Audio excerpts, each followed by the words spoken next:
This is TJ Oliver, the Area Resource Conservationist for NRCS in Ohio for Area 5. In this slideshow, we will be discussing pasture resource concerns and some management and structural practices we can use to address those resource concerns. So this is a list of the resource concern categories that we work off of. In the next few slides, I'll go through more in depth on the actual resource concerns under these categories. But we kind of go through what we call SWAPA, which is soil, water, air, plants, and animals. Then a couple new categories have been added in the past few years is energy and humans. So a resource concern is a resource condition that does not meet the acceptable condition level as established by the planning criteria, which I'll talk about in just a second. This implies that an expected degradation of the soil, water, plants, and animals resource base will happen to the extent that the sustainability or intended use of the resource base is impaired. So essentially it's when something's going on with one of these resource concerns and it's basically at a level where it's degrading, is not going to be sustainable. So this is the resource concern planning criteria.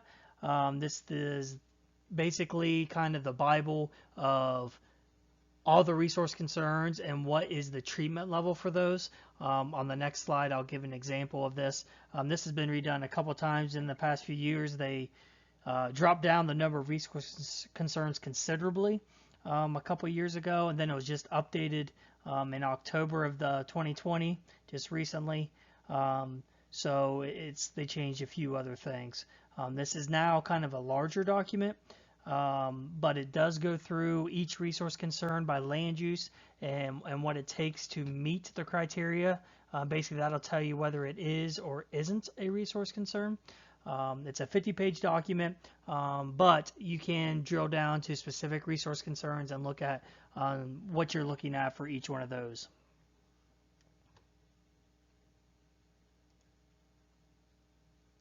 So this is a couple examples of resource concerns from the planning criteria. I just wanted to show you what it kind of looks like and essentially how you can tell whether it is or isn't a resource concern. The first one here is plant productivity and health. This is listed under the plant resource concern category. So we're looking at pasture essentially here. So there's two different types of resource concerns assessment. Essentially, there's either qualitative or quantitative. Essentially, sometimes we can use tools to look at these, and sometimes it might just be field observation and landowner / planner knowledge whether or not it's a resource concern. So the first one, the plant productivity and health, most of the pasture ones, if you go through this, you'll see they are derived from the pasture condition score sheet, which will be discussed in a different slideshow for this training. Essentially, if you go through the pasture condition score sheet and plants are adapted to the site, it would be more of a visual inspection, as well as these different categories of the pasture condition score sheet, the percent desirable plants, live or dormant plant cover, and plant vigor are all over 4, a 4 or greater score, then it is not a resource concern. If those scores for any of the fields would be 3 or less, then that would be a resource concern for plant productivity and health on that field for the pasture. The next one's inadequate livestock water quantity, quality, and distribution. So essentially, again here, we're looking at if they have enough adequate water, if the quality is good, and if it's distributed in the right places. The tools for these, as you can see here, would be client input and observation. And then the planning criteria, we're making sure that all 3 of those factors are met, which is quantity, quality, and distribution. If all 3 are met, it's not a resource concern. If any of the 3 are not met, then that is a resource concern that we want to address on the pasture in those specific fields. So first we're going to get into the soil and its resource concern category.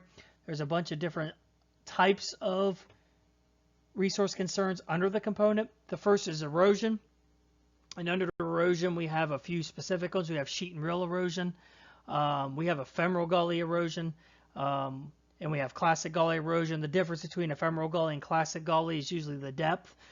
So ephemeral usually is caused by a specific rainstorm or rain event, and it's 18 inches deep or less, where a classic gully is a little bit deeper. Usually we differentiate between if you can drive equipment through the gully, it's ephemeral. If you cannot, it's a classic gully. So classic gully would be more something that's happening over time, year after year, and it's getting bigger and deeper. And then, of course, stream bank erosion, which can be a big resource concern on pastures if animals or livestock have access to the stream. Compaction can be a huge issue. We'll get into that a little bit later, but a lot of times on pasture, the compaction is mainly caused by the equipment, especially during winter feeding times. And then, of course, soil condition. We look at contaminants from animal waste and other organics and organic matter depletion. Aggregate stability is another one we can look at as we're looking at soil as a factor for resource concerns.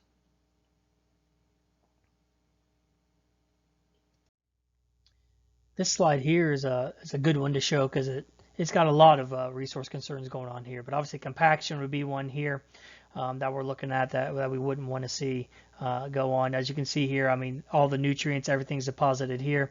So along with compaction, you're going to have runoff, sediment.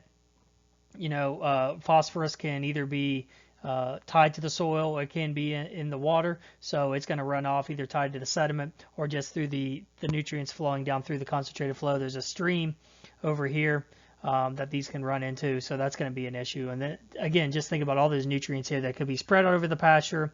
Plant productivity would be an issue here as well. There's not going to be anything that grows back here other than weeds the following year. So not only is compaction here, but there's other resource concerns. And this from a winter feeding standpoint is exactly what we want to try to avoid.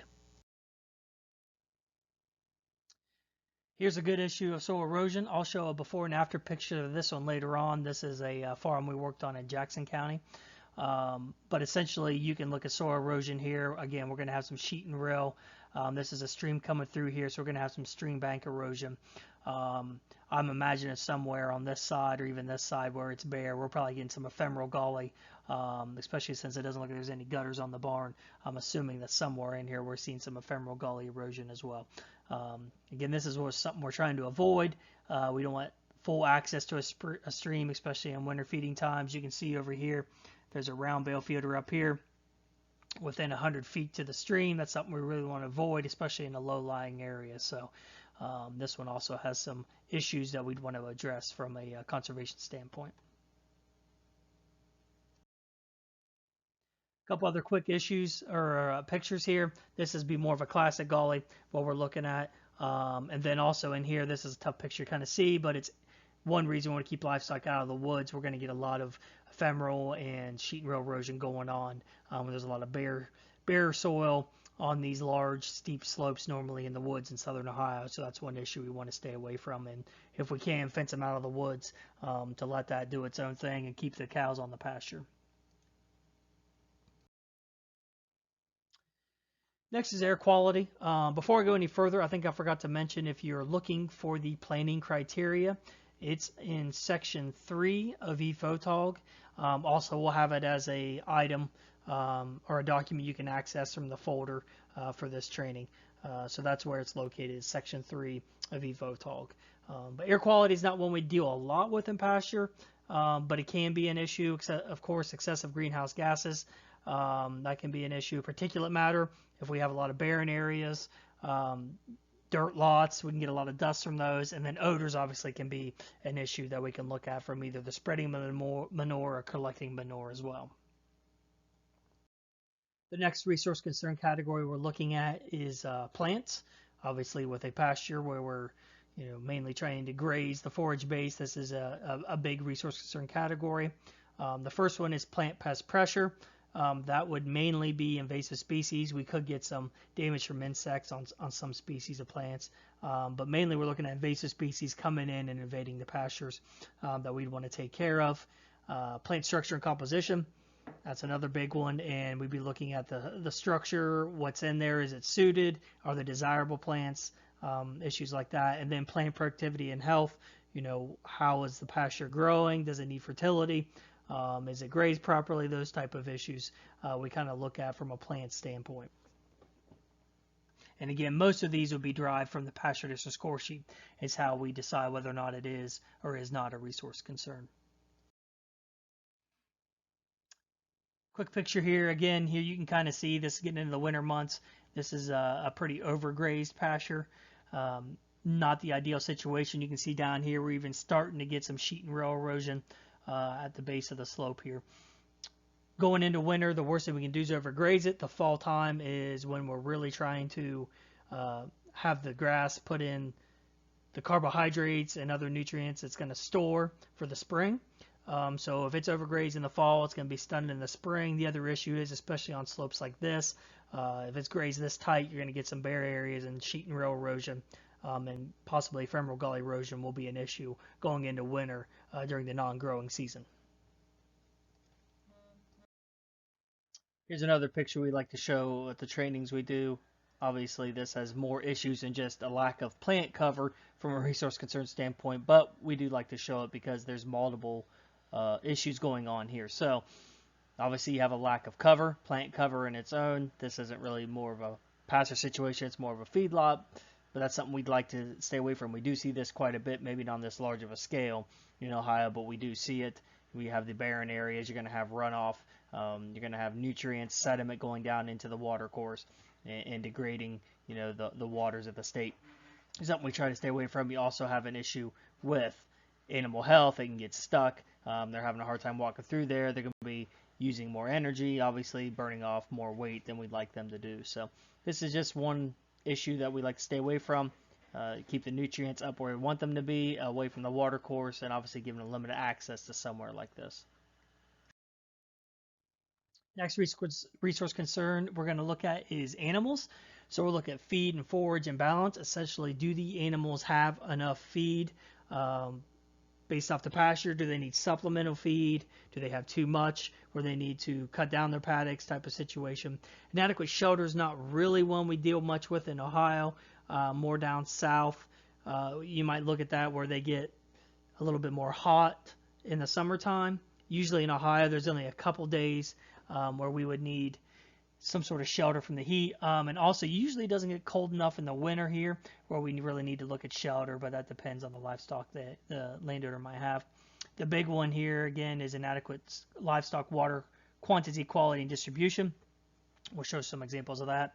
And then also along with the animals is wildlife habitat. Even in a pasture situation be really important. We can look at getting, more legumes or forbs in the forage base for wildlife standpoint. One of the big things we've done in southern and southwestern Ohio here recently is a quail focused program where we're putting in warm season grasses.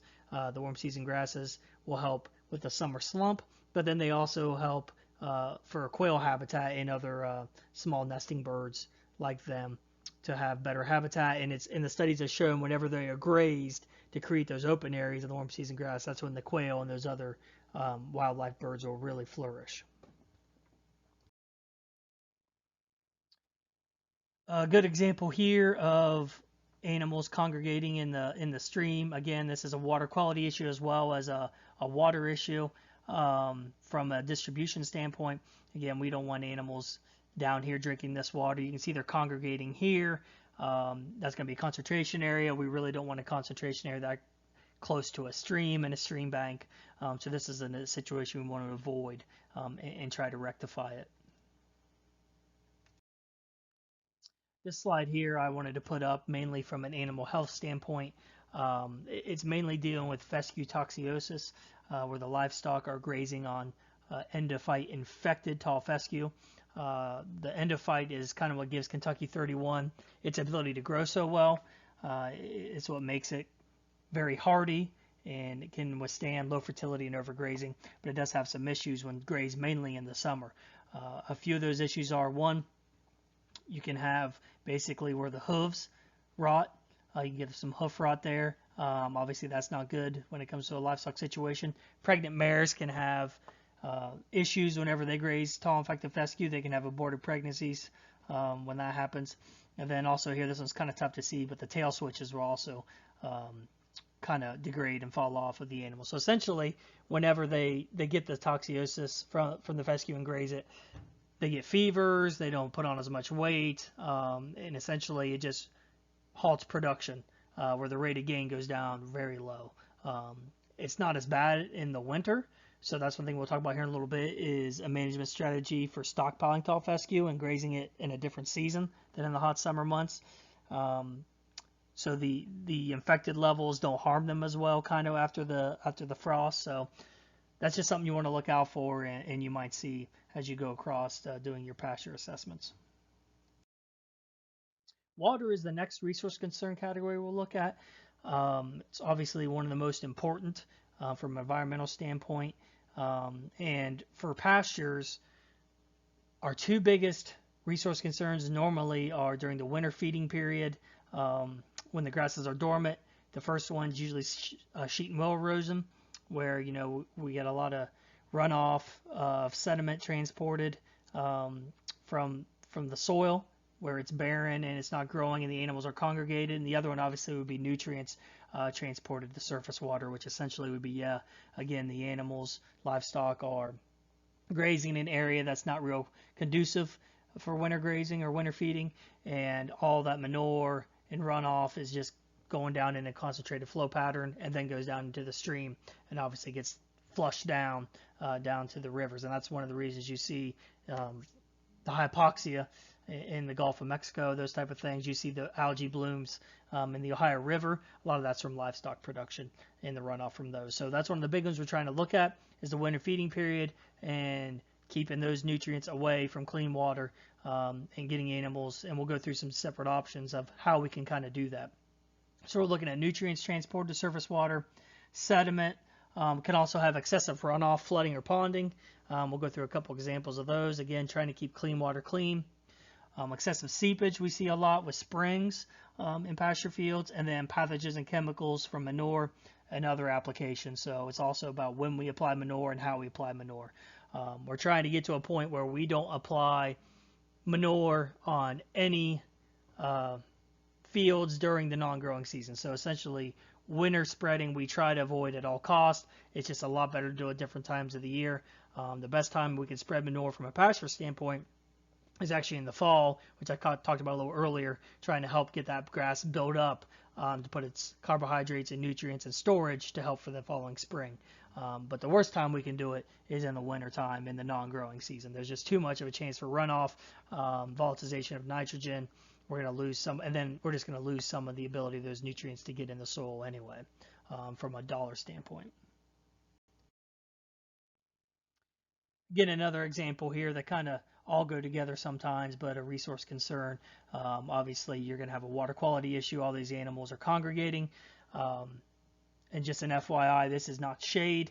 When the livestock are congregated like this on a hot day, that's really not what we're looking for. We want them looking for more laying down, almost like in a park situation. So they need more area than this to constitute shade. You can see there's a couple of them laying down here, which is probably more of the pasture situation, where there's more grass out here. But this is the type of thing we want to avoid on a hot day. And again, we're going to have stream bank erosion, water quality issues. Hopefully they're not drinking out of this water as well.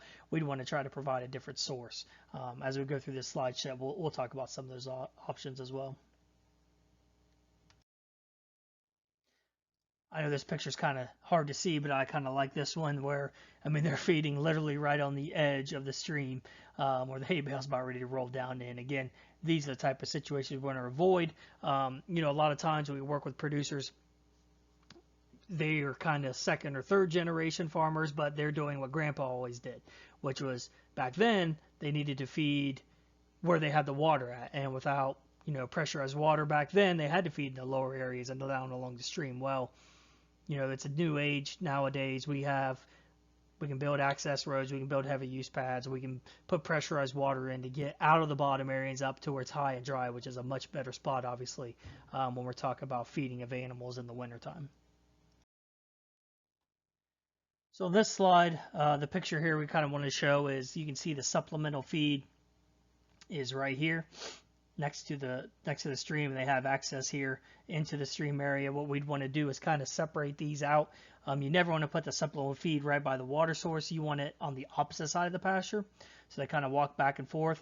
Right now, all that manure is being distributed right here because they're going to go to the supplemental feed, then they go to the water and drink and go back and forth. It's kind of like candy to them. So from a management standpoint, you'd want the water and the supplemental feed or salt block or whatever on opposite sides. That way you're getting better manure distribution. Right now all the manure is being deposited right here and kind of being wasted and not being used across the paddock. So that's one issue we'd want to look at. This is another good indication of fescue toxiosis. Animals normally wouldn't want to hang out in a pond, but these ones mostly probably have a fever from the toxiosis middle of summer, so they're cooling down. Again, this can be a health issue. Calves can drown, getting stuck in the mud in the pond, but just a good indicator that they probably are grazing on tall fescue, and they're going to have some loss of production from that. This one's a water quantity issue. Again, whenever we are putting in any type of structure as far as a heavy use pad or access road, we want to make sure that we keep it dry. So we want to put gutters or something on here, especially if it's a heavy use pad. We don't want, again, clean water hitting dirty water and causing more of an issue than we had before. This is a slide I like to show real quick. This is from the old ARS research facility in Coshocton, Ohio.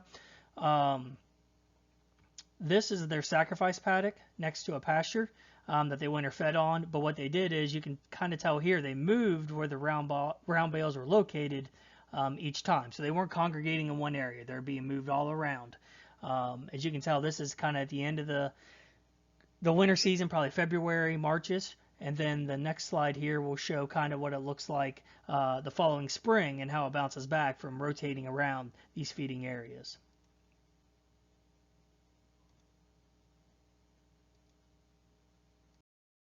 And again, this is the next spring. A few months later, you can see there's hardly any notice of them grazing there. There's some spots there, but if they were fed in the same spot in this paddock for the entire winter, basically this entire thing would be nothing but a muddy mess. But by moving the round bales around, you get better distribution of manure and kind of moving around where those concentration areas are and not limiting them to one spot.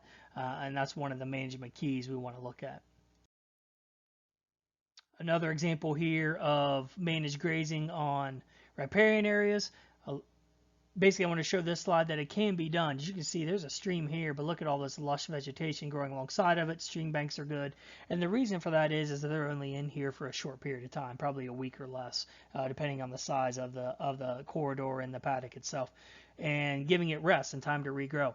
So limited access is fine. We always allow flash grazing. If we fence off an area, whether it's a stream or a pond, it's perfectly fine to let them in for a short period of time. It's, again, whether it's in the summer or whether it's in the winter, it's the extended congregated time of animals on an area that really causes the resource concerns that we're looking at. And a lot of times, a situation like this, if there is overgrazing or concentration, it's not going to be one resource concern. As we saw in some of those previous pictures, there's going to be multiple resource concerns that'll show up on the property.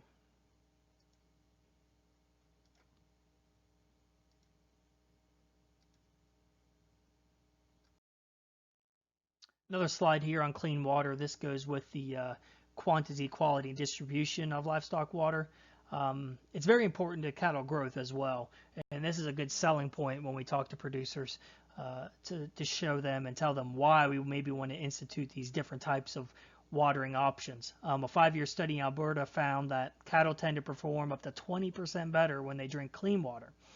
Studies like these help producers recognize the importance of quality water. So, we get a lot of pushback sometimes when we try to institute rural water or a pressurized system. They'd rather use free water, whether it's a pond or a stream. But, if they can see some of these improvements, say, hey, you're going to put on 20% more pounds, which means, 20% more increase in whatever the weight is as far as what they're going to get from a dollar standpoint when they sell these cattle or the calves.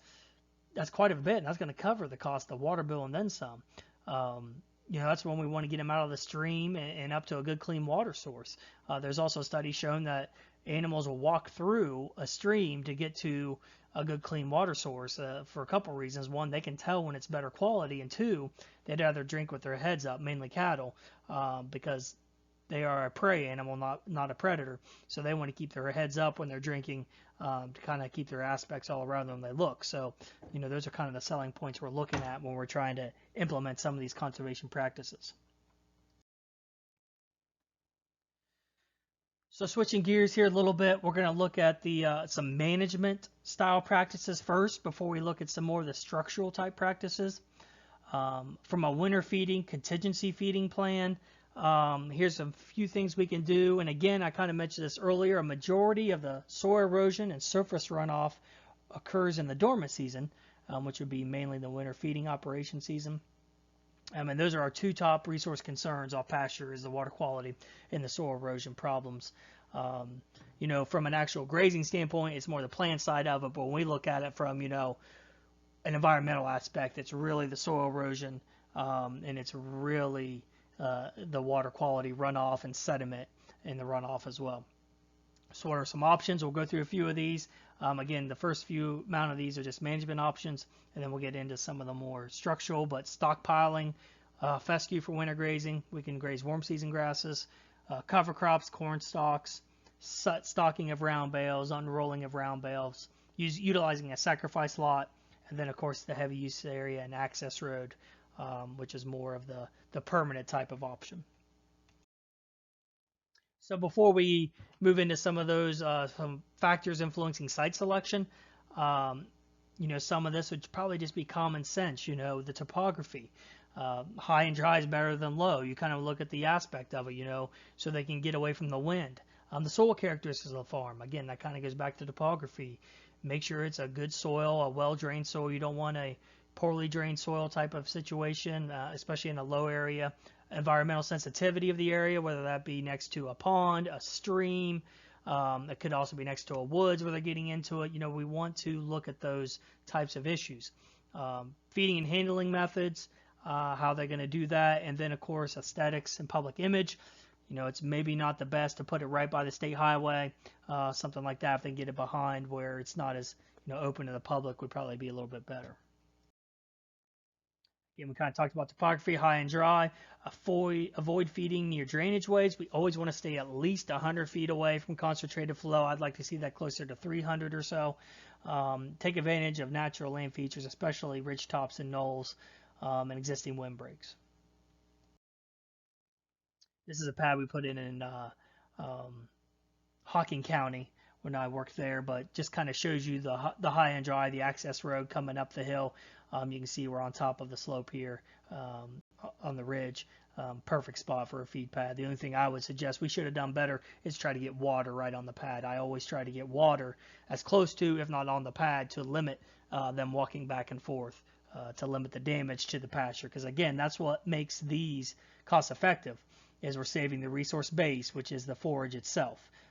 Is why we're looking at doing these. The less contact we can have, concentrated contact with grass in the wintertime, the better, if they're not going to be moving through quickly after they're on there.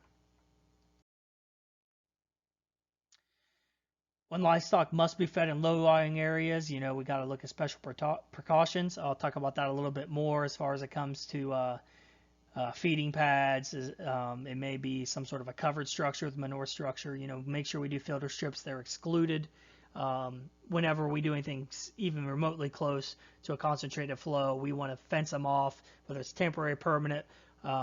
We want that 100 feet to be vegetated. I know it's not even in the growing season usually, but as long as it's vegetated, we can kind of help slow down some of that runoff. But we have seen in the past few years, we've been growing grass up through December, just because we don't have, it doesn't seem as much as a winter season anymore, as much as we have more of a mild winter where it's a mud season, which makes it even worse because it's a lot easier to handle winter feeding options, which we'll talk about when it's frozen, than it is when it's muddy.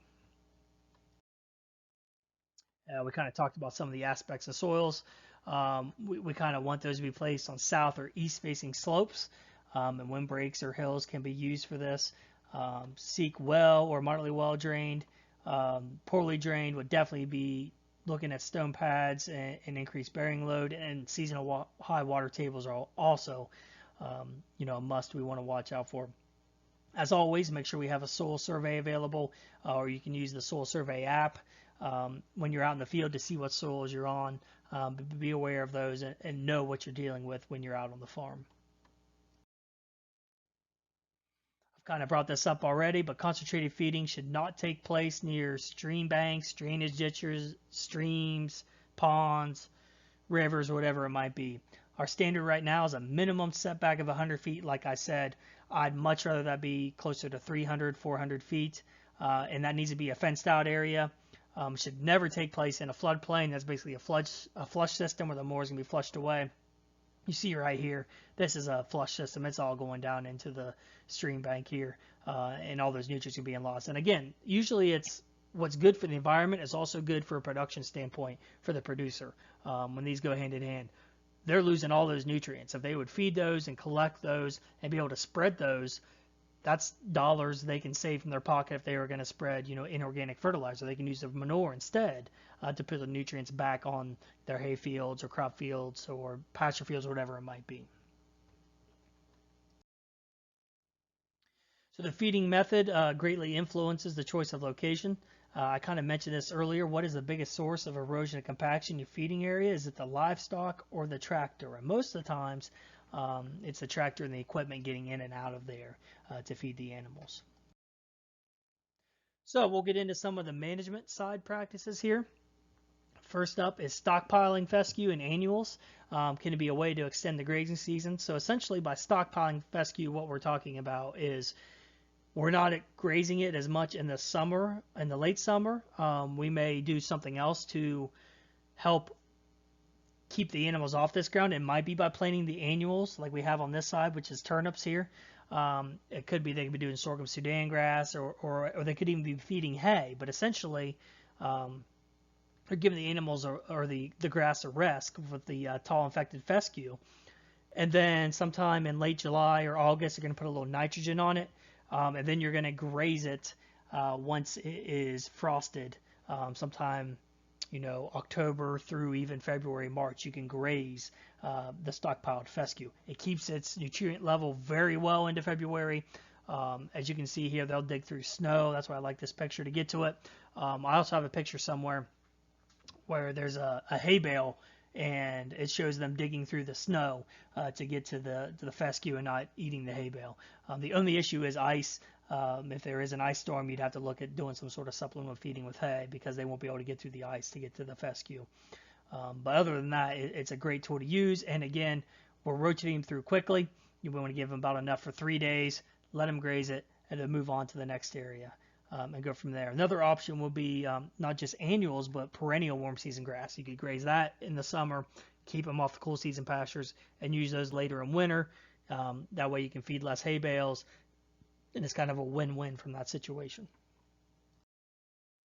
Kind of talked about the warm season grass. Again, great way we can extend the grazing season by kind of keeping off the cool season and letting it stockpile. You can also use cover crops.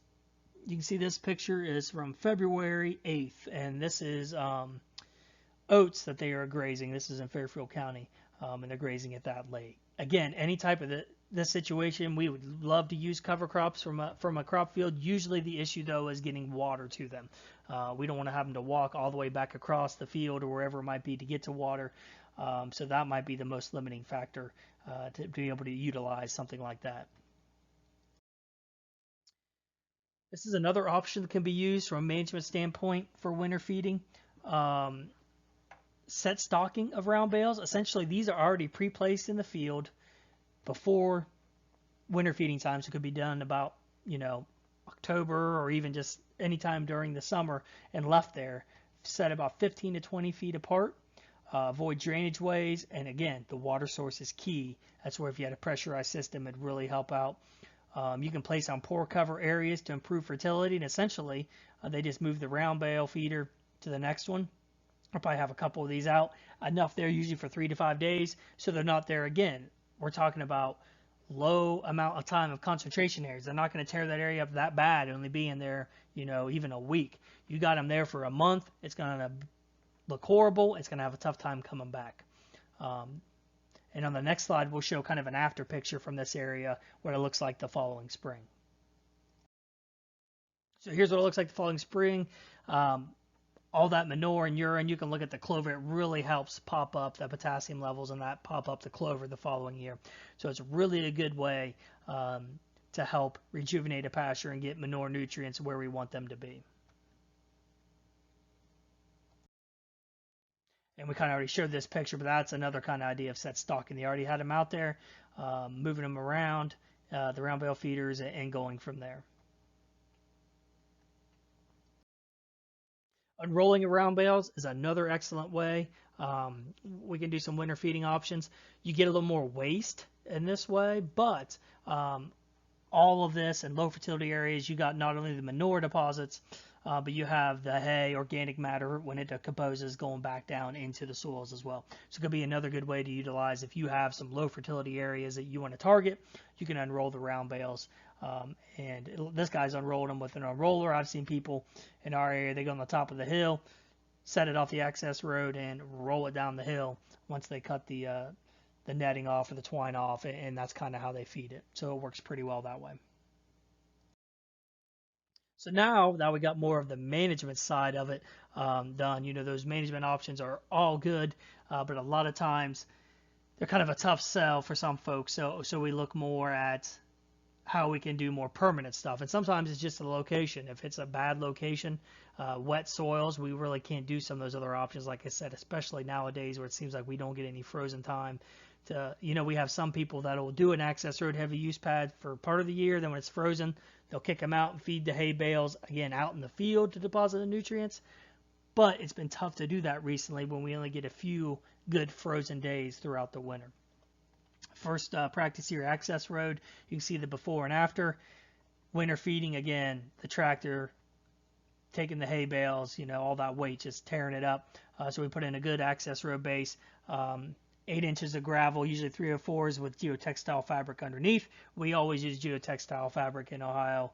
At least I always recommend it, and I believe it's usually always required in the standard. Whenever we're doing the heavy use pad or access road, we always want to use that fabric underneath to create a barrier from the rock and the soil to help keep that gravel last longer and keep it from getting sunk down in the soil surface. Next is the heavy use pads. These are a couple before pictures that we have. We're trying to avoid, again, here you got a concentrated flow pattern, hay feeder down here. I believe that's a pond back there as well, or a wetland. Just a muddy mess, all runoff coming from here, all kinds of issues. Same here, this is a winter feeding area. This particular location had, I believe, 75 head, so that's a lot of animals to be in a large area. This really isn't a sacrifice type lot situation we want to look at. If we're looking at a sacrifice pasture, we want, again, a good location for that, which we talked about earlier, high and dry, where we're not going to have much runoff right next to a stream here. And then you're looking at a lot smaller location than most people give. They usually give, a full 20 acre, 30 acre pasture. We're looking more at a quarter acre or so per cow calf as a sizing whenever we want to do a sacrifice pasture. And then we know that sacrifice pasture the next year, hey, we're going to plant something there, whether it's an annual or wherever else, get some quick cover on it and help heal that area. So here's some after photos that we're going to look at from a heavy use pad standpoint. Here on the left, this is the after situation from the previous slide, the picture on the right, where they had like 75 head of animals. This here is more of a concrete lockdown situation. They really didn't have a good location for this heavy use pad, plus with that sheer number of animals, it's easier to lock them down in one area. And then they have an actual manure storage structure over here on the left hand side back here where they can scrape the manure to. They put the kind of lean-to here and on their own for the livestock. You can see the waters back here. So these are basically locked down here all winter long until probably 5 months until they can get out and graze again. Over here on this side, this is more of a traditional pasture feed pad where we'd come in with an access road from the gate or wherever, feed them here. This will also be utilized in the rotational grazing system. If there's a drought, they can feed them on here. They can put temporary fence to lock them down. They can also utilize this in the grazing, as far as if this is a paddock, they can still water here, and then in the wintertime they could also lock them down. Obviously the water here is what we really like to see. It's key to helping them not go off and move off the pasture too much. But even then, if it's frozen, they can move them off, feed them off in the field, they can come back and drink here, and it really works out well as far as the flexibility for an after situation. Heavy use pad again, geodex tile underneath for the gravel. We try to normally stay with the gravel. That's usually least cost alternative. 8 inches of 304s and 3 inches of wear surface on top, which would either be screenings, or some folks just go ahead and do 304s as well. The wear surface is where they scrape the manure. Obviously, it's going to kind of take off some of the gravel with it each time. So that's the wear surface as well. Here's another good live action photo here of a heavy use pad being done in the winter time. This is in Lawrence County, very steep pastures. So the access road's going up the hill here, and then off the access road is the heavy use pad. You can see here they're pushing the manure down to one side. That's one easy way to do it. You know, in these situations, like with the previous slide with the gravel heavy use pad, it's sited correctly. We're well over 300 feet from a stream. We can push the manure to the end or just off the heavy use pad, stockpile it there, let it sit to when we want to spread it, which a lot of times is in the fall. That's the best time we can spread it, or it could be in the spring and summer whenever they want to spread it out there. But again, this is one where this particular producer would usually feed out in the pasture when it's frozen. Last few years hasn't been real conducive to that. You'll see the cattle will tear a little bit off when they get off of it, but for the most part, these pastures are being protected by utilizing the heavy use pad here. Concrete, we kind of mentioned the concrete before on one of those. The standard states that we can do concrete heavy use pads whenever we're scraping 3 or more times during the year. So with that, that's when that would be required. But also remember, with the concrete, it's going to also require other practices. So whenever we have the concrete, we're going to have more concentrated flow coming off of it. We may have to put in a filter strip, setting basin, or something else to help control the runoff from it. And also remember, whenever we're doing it beside a building, gutters are a must. Make sure we keep the clean water clean. Sometimes we will get a producer, we say, hey, gravel's good enough, and they want to do concrete on their own, which is fine. We can design it that way, but if they're in a program, they're only going to get paid for the least cost alternative, which usually would be gravel. We've already kind of talked about the gravel heavy use pads. Again, this is normally what we'd see being put in for a pasture situation. Try to get water on it whenever possible, or as close to it as possible. And then, of course, you know, like even here, they can temporary fence them on if they need to kind of lock them down. And again, you can push the manure to one side or the other and kind of stockpile it there until it's needed to be spread the following year.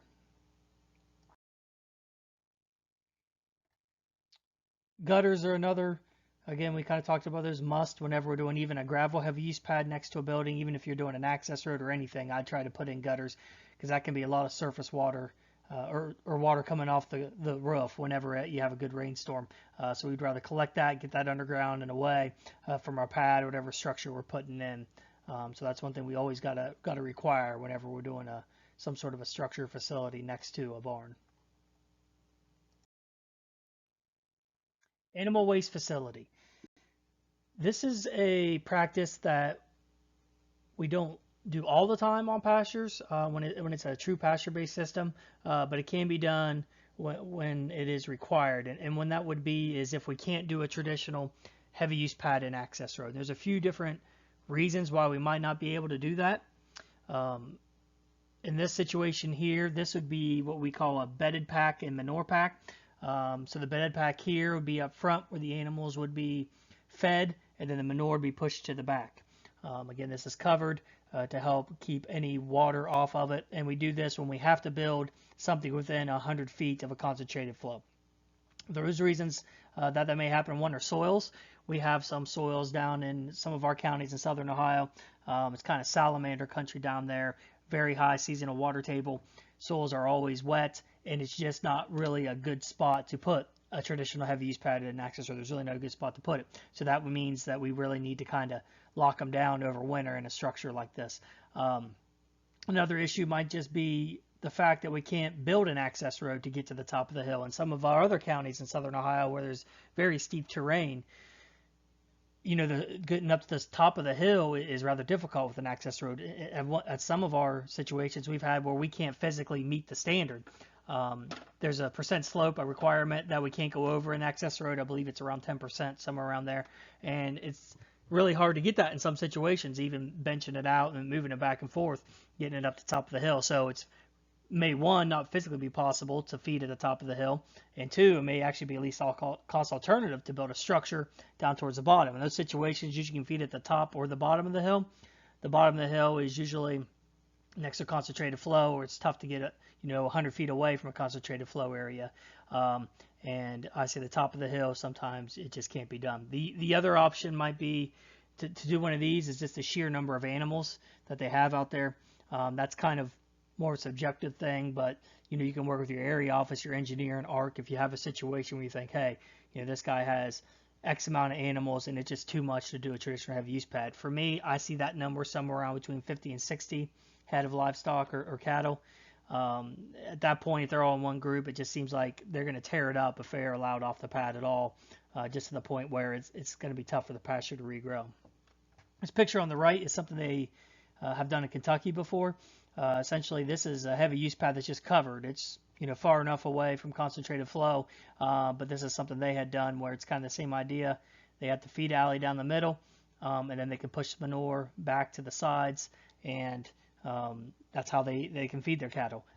Again, for us, they'd be probably doing the roof on their own, but that's something we definitely could design if someone's interested in that.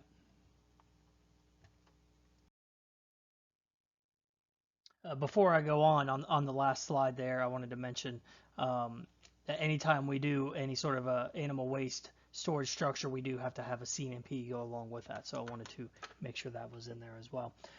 The next practice here, stream crossing from a, before with the manure issues, that was more of a nutrient issue in surface water. It could be, plant productivity as well that we're trying to address from a resource concern standpoint. Here for stream crossing, probably again nutrients in surface water, also stream bank erosion. We're trying to control with a stream crossing. So essentially here, the situation here, this picture on the left, we had an old culvert here that was kind of collapsing. The road is collapsing. It was kind of tearing up the stream. We're making a meander around it. We ripped out the culvert and we put in a stream crossing. Usually when we go through the stream, we kind of key it in with bigger rock, keep it from washing away. Gives us animal and equipment access from pasture to pasture. Works really well. Just an option. A lot of times we like to see them fence out the stream as well, or temporary fence it out, whatever, just so they have one access point in and out, and then hopefully walk into wherever the water is. Try to get them to water somewhere else out of the stream. But a good practice we can use, again, to help with soil erosion, whether it be stream bank erosion, and then as well for water quality to get them in and out of the stream rather quickly. Water facilities. We got a couple different options we look at from a water facility standpoint. First, we'll talk about permanent tanks. We'll be talking about spring tanks, automatic waters from a well, a pond siphon, rural water, solar pumps, electric pumps. We can use the pumps off a pond or a spring if we put in a storage tank for the spring. Another permanent option is a pond limited access. And then going back to more the rotational grazing side, temporary waters are also an excellent opportunity. We can either use frost rehydrants with a portable tank, a quick connect, which is a quick coupler that's put in the ground, buried in a plastic pipe, culvert pipe, something that just the hose would click onto real quick. And then some other options for temporary are nose pumps, ram pumps, and sling pumps. Those aren't real efficient ways of utilizing water, but if that's the only option, it can be done. Some rotational grazers like those in their system. Again, here's the before situation. We're really trying to avoid from a water facility not only the animal aspect of the distribution, quality, and quantity of the water, but also it could be a nutrient issue, sediment in the stream bank or in the stream bank erosion that doing a water facility could also help out with. A couple after photos here. This is the pond limited access. So again, here we're just basically putting an access road down in with some bigger rock into the pond, fenced out, so they only have access to drink out of the pond in one location. Again, this works really well as long as the pond's going to have adequate water throughout the year. On the right-hand side, we have a spring tank, water coming off a spring whenever we put in a watering tank. That's not portable. If it's a permanent, we want to do 6 feet around with the 304s, almost like a heavy use pad to protect the base around there. Again, springs can be done really well. It's just the location of them sometimes isn't the best to help with the rotational grazing system. A couple different options here. We're looking at the more of the portable here on the left, the frost-free hydrant. We really like folks to put these in to allow flexibility. Even when they're putting in more permanent structures, you've put these in every so often, and it really helps with flexibility for the system. The garden hose is over here. You kind of see it plugs into the hydrant, and then you put a portable tank wherever and move that around. Again, the key for water is try to get it within 800 feet of where they're grazing, or where the cattle can see each other. That way they'll come back, or they'll go one at a time to drink instead of all coming at once. And the problem with coming at once is when the lead cow is ready to go back, she's going to drink first. And if she starts walking back, some of the smaller ones have not got to drink yet. They're going to go back with the herd instead of being able to drink right there. If they come one by one, they're going to get full water intake, more production, more pounds on the animal is what we're looking for. Over here on the side, this is automatic ball water off a pressurized system. Again, this could be county water. It could be a well. It could be off a solar pump or an electric pump from a pond or a spring. And then it's got a float in there, water on demand. This one's feeding 2 paddocks, which we really like to see, more cost efficient that way. I like to throw this picture in here. This is one where we're watering more than 2 paddocks, I should say, at one time. If you're doing more than 2 paddocks, you really can't put it in the fence split. So here we do it where it's some sort of a heavy use pad in here, 20 by 20, 30 by 30, something like that. Access to all 4 paddocks, just the bungee cord, electric fence, fencing them off from the other paddocks. They come in and drink and go back out. I really like having the water in the corner. That way you can get equipment in and out of here easily, opposed to the water being in the middle. Just an easy way if we're watering, more than 2 paddocks at one time to set up a system. Next practice we'll look at is fence. We use fence for all kinds of different resource concerns to address them. We use, of course, boundary fence to make sure animals are kept on the property, but then from a more resource concern standpoint, for division, we can use permanent or temporary exclusion fence from streams, woodlands, ponds, wells. We can use them, use fence, and it could, help with a variety of resource concerns. Division fence, splitting up the paddocks, can help with erosion, can help with plant productivity, obviously, the type of species out there, so that's structure and composition. Exclusion fence can help with stream bank erosion, help with, actually plant quality or productivity in the woods to help the trees, grow and prosper a little bit better. Obviously, nutrient quality from ponds and wells and streams, fencing out animals from them will help improve that as well. So here's an example. This is in Highland County where they had a stream, and we went in and fenced the animals out. And as you can see here, it's been grazed here. A little bit taller grass in here. They could be allowed in there to flash graze for a week or 2, then pull back out. But just by getting them out of there, the constant access in here you saw was causing stream bank erosion, water quality issues, sediment, and surface water. We pretty much controlled all those resource concerns by just fencing them out of the stream. I want to show this slide. This is an example of the new H brace that we're requiring for Ohio in our standards. We no longer do the double H. We do a single H with a cross member at least 8 foot long. This one is 10 foot, so that's even better. If we get 10 foot, that'd be great. But again, cross member 2/3 fence height used to be 8 to 10 inches below. Industry standards have shown this is the stronger version for an H brace, and this is the most integral part of a fence system is the corners, the H braces. If these aren't sturdy and are going to help with any pulling on the fence tension, then it's not going to last. Again, this is at the research farm in Jackson, Ohio. You got a county road here. a school actually on the other side, so they want good boundary fence, and then interior they'd be looking at doing something, maybe 2 to 3 strand barb or electric or something for division to help with the productivity and their rotational grazing system.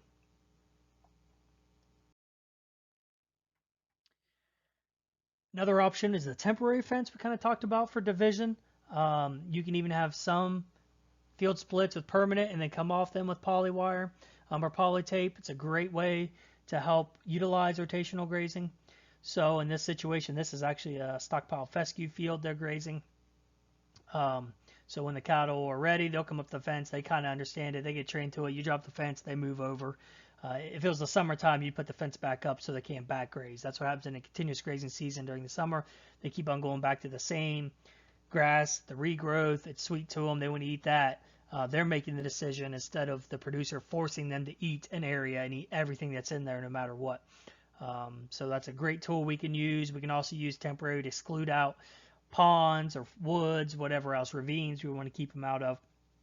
Over here on the right, kind of exclusion fence here. This is more of a permanent option. But again, we're excluding them out of there. They still have a little bit of shade. You can see they're lying down. They're not stressed. It's really what we're looking for from an exclusion standpoint, keeping them out of the riparian area in the trees. If it's a woods, we want that woods to be able to grow from a productivity standpoint. We're preserving that resource as well from a resource concern standpoint.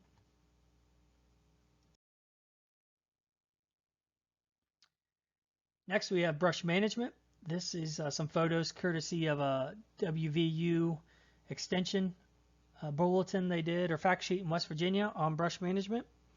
And essentially they went through and showed some different options, whether it's biological control with goats, mechanical, whether it's bush hogging or bush hog or bulldozer, or even chemical control. But this is before situation, and this is what it looks like after. We do this on a lot of pastures in southern Ohio, getting them back into shape to be able to be grazed and be a productive pasture, kind of help with the resource conserve with invasive plants especially. We get a lot of autumn olive that can start growing up, honeysuckle, multiflora rose, things like that we want to control so we can have a more productive pasture. Pasture plantings is another practice we do. In this situation, kind of the last overall practice we're going to look at is prescribed grazing. This is the management practice, kind of ties it all together of protecting the resource base of the pasture. So it's not only in the summer months, the grazing months where we do this, it's actually in the winter too. We're going to make sure we protect that resource base. So over here on the left, we kind of showed this picture before. We're having some issues with overgrazing. You can see some sheet and row going on down here. We're not having a very productive pasture. We're not going to have, good structure and composition. Really not what we're looking for. So there'll be some resource concerns we want to address, and we can do that with some rotational grazing and other options. And again, the prescribed grazing kind of ties all the practices together, whether it's adding water, adding fence, heavy use pads, whatever needed to help protect the base. Over here where they're winter feeding, we obviously have nutrients and sediment and surface water, but also they're tearing up the resource base of the pasture. So that's one thing we really don't want to happen. So along with the rotational grazing, we also want to protect that resource base in the winter. So here's a couple after photos for prescribed grazing, something we're looking at from a grazing system. The first picture here on the left, you'll see they definitely have the paddock split up, trying to take the animals off 3 to 4 inches height, put them on 8 to 12 inches, graze it down to 3 to 4, and keep on going.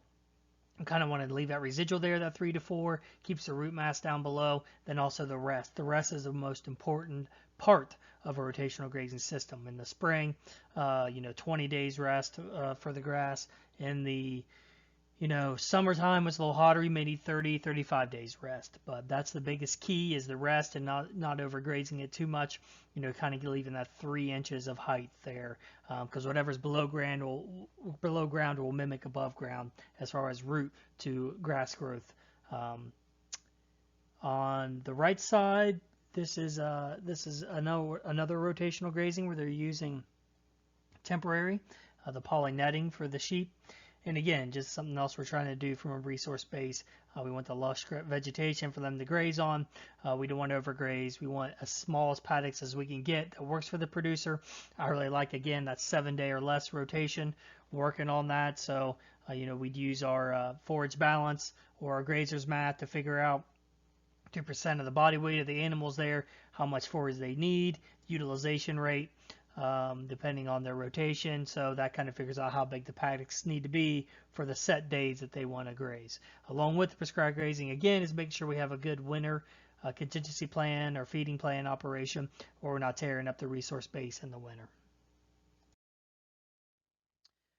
This slide I just kind of wanted to show there was a study done in Missouri that kind of showed or illustrated how long it would take to get a manure pie on every square yard of a pasture or an acre of a field in a continuous grazing system versus rotational grazing. Essentially, for a continuous grazing system, it would take 27 years to get manure pie on every square yard of a pasture. And that number dropped considerably when you went to like a 3-day or 2-day rotation. I think a 3-day rotation was somewhere around 2 to 3 years. And then like a daily or half day was in 1 year, you'd have a manure pile on every square yard of the pasture. Just think about that. That's one of the main reasons we want to do prescribed grazing. Again, it kind of ties all the practices together. But with that, it's what's good for the environment is also good for the producer. If we're getting nutrients spread evenly across the field, and then it's getting time to rest and grow, you're going to have more plant growth, which should equal more intake and better intake by the animals, which should also increase production and weight on the animals at the end when they sell them. So it kind of all works together. Final slide here. This is a picture I showed earlier from Jackson County. And this is just a year later on the right. So this is what it looked like beforehand. Again, when they were feeding down here, constant access, not a good situation from a sediment standpoint, nutrient runoff standpoint, erosion standpoint, plant productivity, kind of hit them all here. Round bale feeder over here. This is just 1 year later, letting those banks heal up. You can see how much grass we now have growing by doing a pasture planting. And just basically keeping the animals off of it and just having them flash graze it. We'll let this area heal for a while.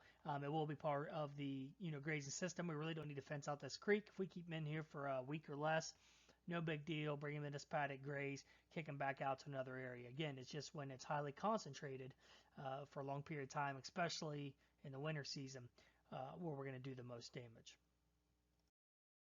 So that concludes this presentation on pasture resource concerns and practices. If you have any questions, you can contact me in my email or my phone number, or bring up the questions on your area teleconference on the pasture land use for this virtual training. Thank you.